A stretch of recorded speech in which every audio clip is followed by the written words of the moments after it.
Hello, good day everyone. Ngayon is gagawa tayo ng low fidelity or the prototype ng ating system using a Figma. So, let's begin. Ang una natin gagawin is pumunta tayo sa Microsoft natin. Click natin. Then, search lang natin or type lang natin ang Figma. Then, dito sa una, dito sa Figma, is i-click-click lang natin yan.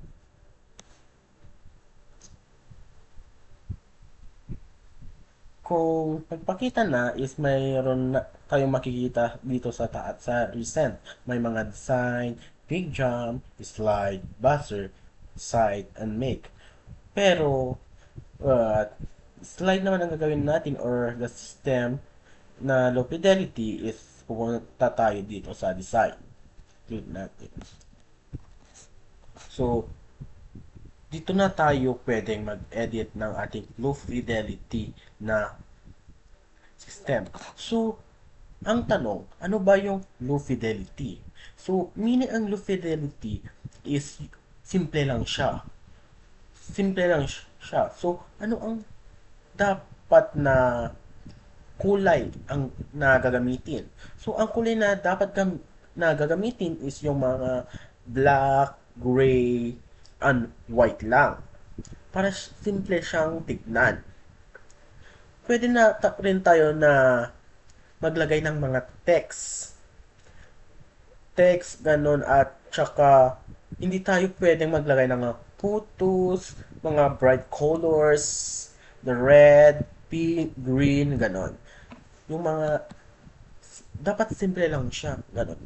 So, dito sa left side ng laptop, makikita natin dito sa libraries, mga may iOS and iPad OS 26 UI kit, Material 3 Design Kit, Simple Design System.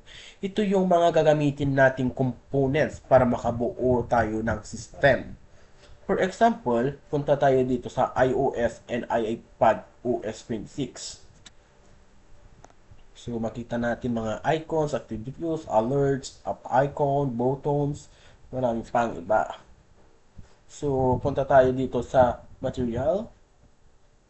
For example, gagawa tayo ng login page. Yan. I-click lang natin yan, then insert instance. Yan. So, parang ganyan. Di ba parang ganyan? Then, dito, yan. At ito yung, itong circle na ito is like, for example, logo. Insert. Then, ganyan. Copy lang na natin, tapos Ctrl V para mas madali. Yan. Ctrl V, kasi madali. Parang ganyan. So, nakagawa na tayo ng simple. So, paano natin ngayon lalagyan ng text? Ngayon, makikita natin dito sa ibaba is merong letter T. So, i-click lang natin yung letter T. Yan. Then, ipupunta lang natin doon sa gusto nating paglagyan ng text. For example, dito. Ganyan. Ganyan. Tapos, ilalagay ko dyan ngayon is enter your email. Parang ganyan lang siya. Then, dito naman is enter your password. Ayan. Tapos, dito sa baba,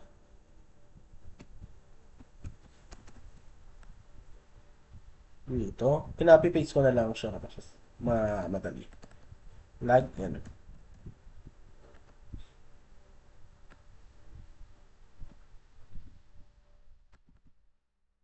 Okay.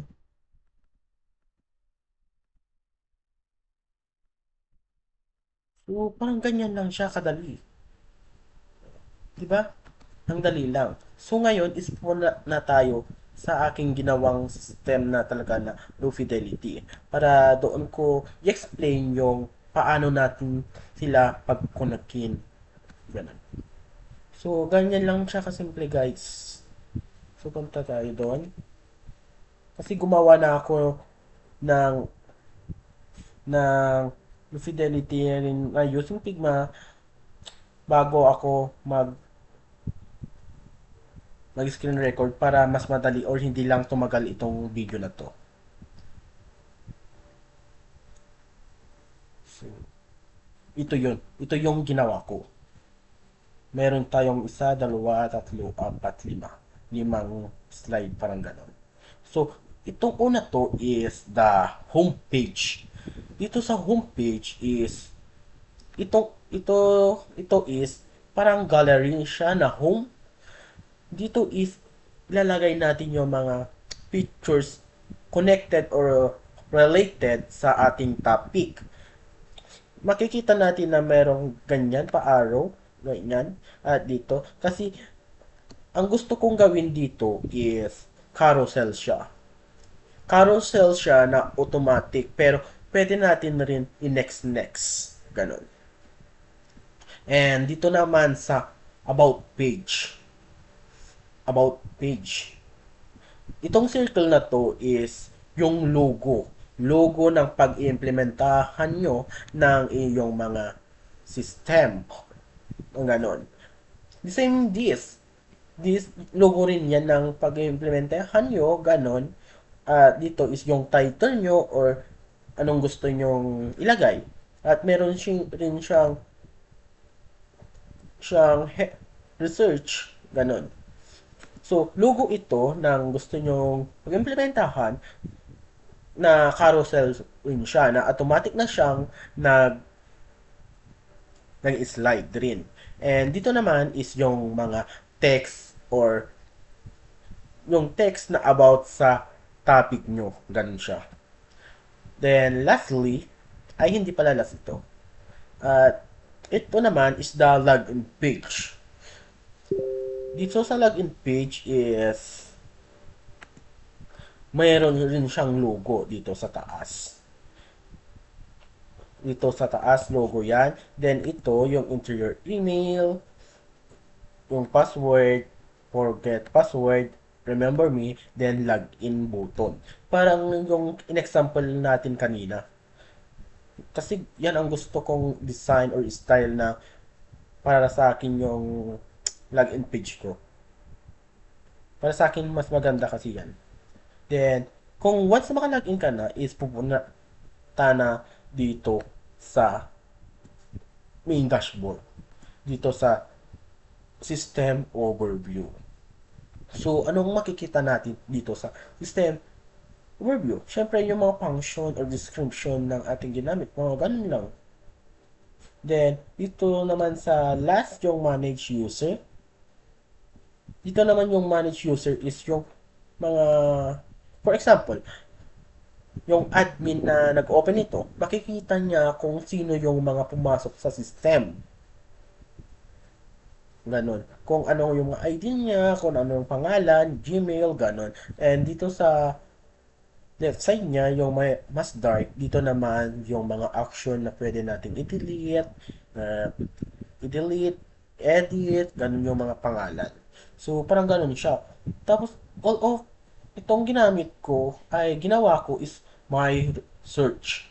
Nilagyan ko ng search kasi para mas madali. For example, kung tatype ko dito na pumunta ako sa about. So, automatic siya pupunta sa about. Then, kung i-search ko na pupunta sa login, pupunta sa login. Ganun siya. So, ngayon, ang tanong, paano natin sila pagkukonektahin para gumana? Makikita natin dito sa right side ng laptop is my prototype. Type lang natin yan. So, yan na. May mga na-i-connect na ako. Na-i-connect na ako para hindi mahabahan itong video na to. So, ganun. So, gawin na lang natin ito sa last. For example.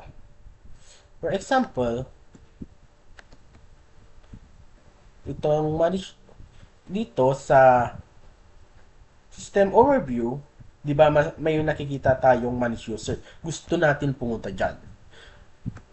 So, ang gagawin lang natin is i-click natin yung manage user and may magpapakita na plus. Plus, ganyan. So, i-click lang natin yung plus. Wait. Click lang natin yung plus na matagal. Then, ilagay na natin sa page ng manage user. So, ganun. Ngayon, andito na tayo sa manage user. So, gusto na rin natin pumunta sa system overview. So, the same rin, i-click lang natin dito sa system or ilalagay lang natin ang console, then may makikita tayong plus. I-click lang natin yan ng matagal, yung system overview or the class, then papunta sa system overview. Parang ganun. Then, syempre, ayusin lang natin para mas maganda. Syempre, kung dito gusto natin mag-log out, click lang natin naman yan, then ipupunta natin siya sa home. Dito sa home. Parang ganyan. So, paano natin makikita na gumagana siya? Ganon. At saka, for example pala, ang ginamit ko po dito is, ginawa ko dito is, gusto ko yung about, is papunta sa about, ganun. Sa login is, automatic pumunta sa login, ganun. The same dito rin po para gusto ko gumagana lahat yung mga buttons nila. Para hindi lang, for example, dito sa home, pupunta ko lang sa about. Ganun. Nasaan na siya? Pupunta ko lang siya sa about, ganun. Tapos, dito naman sa about, pupunta na lang sa login, ganun. Pangit kasi yung tignan kung ganun ang design. Ngayon, mas maganda kung gumagana lahat ng mga buttons ating ginawa na low fidelity or the prototype ng ating system. So, ngayon, ang tanong, paano siya gumagana? So, makikita natin dito sa ating laptop, sa right side, parang may video logo dito. Ito, oh. Yung present, sabi niya. So, i-play lang natin yan. Or i-click lang natin yan. So, click natin. Tapos, hintayin lang natin siya. So, eto na. Ito na yung ginawa natin. So, for example, i-click ko yung about. Automatic pupunta siya sa about. Then, dito sa home, try lahat natin ang mga buttons kung gagana. So, login, gano'n. Pumunta siya login sa about. I-click natin yung home. Automatic pupunta sa home. Then, dito na sa about, i-click na yung login, automatic pupunta sa login. Kung ang dito ka man sa login, gusto mo pupunta sa home, ganun, gumagana. Tapos, kung gusto mo pumunta sa about, ganun. Then, dito na naman, kung i-click natin yung login, try natin i-click yung login. Kung pupunta ba siya sa main dashboard natin. So, yan. Punta na siya sa main dashboard natin. So, punta tayo dito na tayo sa system overview. So, punta tayo sa manage user. Yan. Automatic na pumunta siya. And, system overview. Ganun. And, log out. Automatic siyang pupunta sa home kung nag-log out na tayo. So, ganun lang kasimple or kadali gumawa ng system na low fidelity using Figma. So, yun lang po. Maraming salamat sa panonood.